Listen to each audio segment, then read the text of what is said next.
Amayi, ndingaphikule bwanji za chikondi chanu? Ndikaganiza za chikondi chanu mama, mnofu wanga umalephera kugwirizitsa mafupa anga.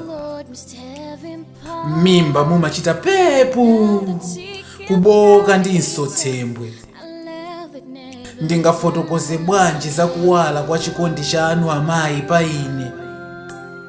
Munandinyamula mayi kulikonse osatopa kwa yochuluka miyezi mpaka 5 zakudya munasala mukuzifuna mama, zina munagalika zosakoma ndithu. Munamwa mankhwala osakuyenerani mayi wanga, pena munkatupa miyendo kamba ka ukali wanga. Muzonse zikomo mayi simunandisanzire kunja kwanu. Ndinu mayi mumagalamuka pogwira tambala pa khosi, ulendo ukatunga madzi kudzithapwe. Apo nkuti phala la mchere lili thukutuku pa moto kubwata.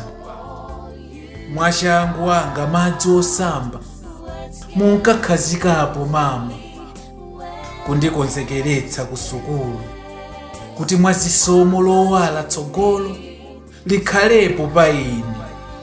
Zikomo mayi, poti mukanakana udindo wa Yehova pa ine, bwenzi ndili ku dziko. Munazunzika mayi kuperesa Nyerere wa kuchipatala ndi ine. Munafuwitsa tulo tanu kamba ka ine. Akatemera wochuluka ankagwazidwa pa ine.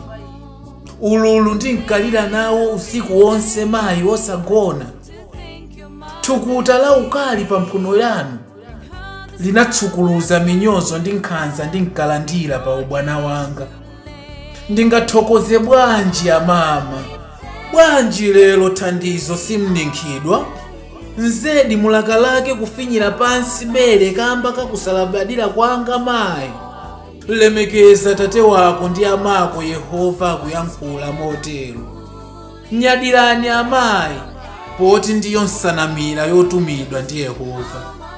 Kumbukani ena akuwakhumbira, koma ifa mphera njiru inawachotsera nsanamira ya chikondi chawo. Munyengo iyi ena akuwalira, akaganiza awo amama anapita asanadyerere thukuta anakhetsa pa iwo. Anapita asanakweze lawo phazi munjale iyo yopuma ya mwana wawo. Anapita asanavule nsalu ya mawindo yopanda makatani. Yagu kununkha mikodzo ya ubwana wa mwana wawo. Ukali wawo poyingitsira mwana ku sukulu sanaone mathero ake mbambo. Amama awo anapita sitima ya tsogolo lawo isanakocheze pa doko la mkaka wokhathamira. Uwo lero lino akumwerera fungo lili pokopoko. Chithunzithunzi cha chikondi cha amayi yawo chikuonekera mchizirezire. Limba mtima, lemekezani amayi alipowo basi. Tiyeni kumudzi tikacheze ndi amama, mphatso yawo kumanja osayiwala. Nyengo iyi siyopita atu ndi zibwenzi kunyanja, koma kusangalatsa amama powaonetsa chikondi chokhathamira. Zikomo Yehova poti ninkha amayi.